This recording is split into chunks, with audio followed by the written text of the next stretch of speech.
நீங்கள் மண்ணை விட்டு மறைந்தாலும் உங்கள் கனவு நாடக பணி என்றும் தொடரும். என்றும் உங்கள் நினைவில். நாடக குழு மற்றும் ஊர் பொதுமக்கள்.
நீங்கள் முடிவெடுத்து நாடகத்தை நல்ல முறையில் சிறப்பித்து தருமாறு உங்களை அன்போடு கேட்டுக்கொள்கிறேன்.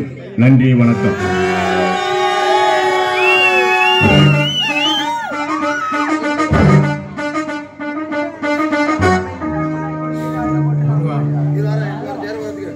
சிவகுமாரா, செந்தில் ஆண்டவா, எச்செங்கையில் அமர்ந்திருக்கும் முத்தாரம தாயே, உன் அருளால் சீரும் சிறப்பும் பெற்றுள்ளேன்.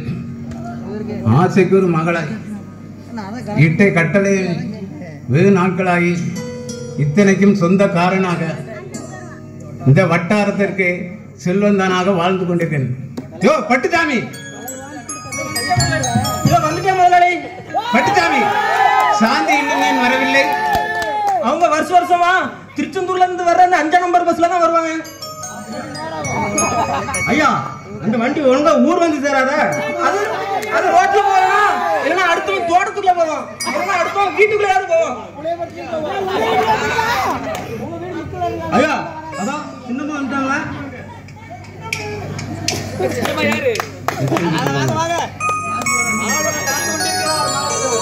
உங்க 2 பேரையும் வச்சு மேய்க்க வேண்டியதான். சின்னம்மா எங்க? சின்னமா பஸ்ல இருந்து வந்த பஸ்ல வந்த பேர் வழங்குன்னு சொன்னா கேட்டீங்களா நீங்க? 5 நம்பர் பஸ் இவ்வளவு வந்துட்டாங்க பாருங்க. சின்னமா நல்லா இருக்கியா? சௌக்கியமா? பரிச்சை எல்லாம் எப்படி எழுதிருக்க? சின்னமா தான் படிப்புல புளியாச்சே. யோ, உனக்கு படிப்பு என்னையா சம்பந்தம் இருக்கு? படிப்பு குறைவுதான், ஆனா அறிவு அதிகம். போக போய் அறிவு நீ பார்க்க தானே போற. பாரு சிங்காரம், இந்த நீ சமையல் பண்ணவே கூடாது, சரியா? அப்படி சொல்லுமா. இந்த பாவி சக்கரை பொங்கல்ல ஏலக்காய்க்கு பதிலா ராணிய கொண்டு போட்டாமா. ஐயோ, ராணி உங்க பொண்ணாச்சே, அவ்வளவு போயிட்டாரா? எம்மா இல்லம்மா, சாம்பிராணிய கொண்டு போட்டான். அதாவது நாய் கூட திங்கம் இல்ல. அப்படி சொல்றியா? சாந்தி, இவன் சமையல சாப்பிட்டு என் நாக்கு எல்லாம் செத்தே போச்சு. என் குடலே கெட்டு போச்சு. சாந்தி அம்மா, சமையல சக்கரை பொங்கல சேர்த்து விடுங்க. உங்களோட புத்திய காட்டிவிட்டேயா. நடு சந்தில 3 கல்லை வச்சு அதுல ஒரு பானையை வச்சு அந்த பானையை கறிக்கட்டிய பார்த்து நாய் சுத்தி வரும்பாரு. அந்த புத்தியா அவன் புத்தி. அப்பா, லட்சுமி இப்ப நிலைக்கு வருது இல்லையா? சாந்தி, ரவி எஸ்டேட்ல தங்கி விடுகிறான். சங்கர் ஒழுங்கா வீட்டுக்கு வருவதில்லை. நானும் சிங்காரம் தான். பட்டுசாமி அடிக்கடி வீட்டுக்கு ஓடி விடுவான். அதனால் லட்சுமிக்கு வேலையும் குறைவு, அவள் வருகையும் குறைவு. இனிதான் வீட்டு வேலையெல்லாம் சின்னமாவே பாத்துக்கிடுவாங்களே. சின்னமாவுக்கு கல்யாணம் வீட்டு வேலை யார் செய்வா? அண்ணாவுக்கு முதல்ல கல்யாணம் பண்ணி வைப்போம், அப்ப அண்ணி வந்து வேலை பார்ப்பாங்கல்ல. சின்னமா சமையல மறந்துட்டாங்களோ? ஐயோ, ஒரே ஒரு மணிக்கு தான் இப்பவே ரெடி பண்ணிடுறேன். நானும் வரட்டுமா? வாங்க வாங்க.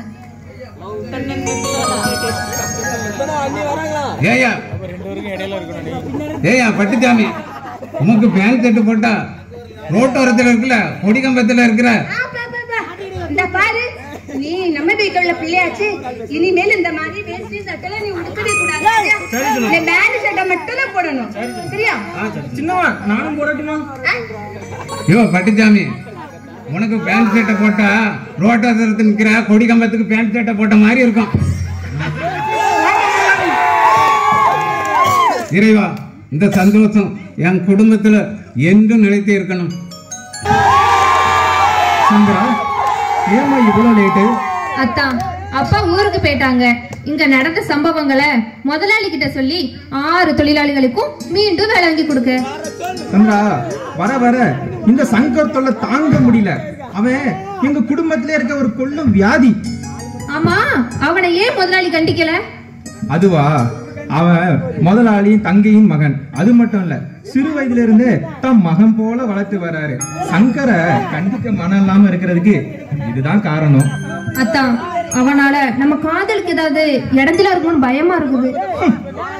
அந்த ஊதாரியுடன் தானே உன் உடம்பு பிறந்தவனும் உல்லாசமா திரிகிறான். நானும் அப்பாவும் சங்கர் கூட சேரக்கூடாதுன்னு எத்தனையோ தடவை சொல்லி பார்த்தோம், அவன் கேட்கவே இல்லை. ஆனா என்னைக்காவது ஒரு நாள் சங்கர் ஒரு பசுத்தோல் புத்திய புலிங்கிறத அவன் கண்டிப்பா அறிவான். சந்திரா, ஒருவேளை உன் அண்ணனுக்கு நம் உறவு தெரிந்தால் உடனே நமக்கு திருமணம். சந்திரா, நம் திருமணம் என் தந்தையின் ஆசையோடும் உன் தந்தையின் அனுமதியோடும் இந்த ஊரார் வாழ்த்த நிச்சயம் நடக்கும். அத்தா,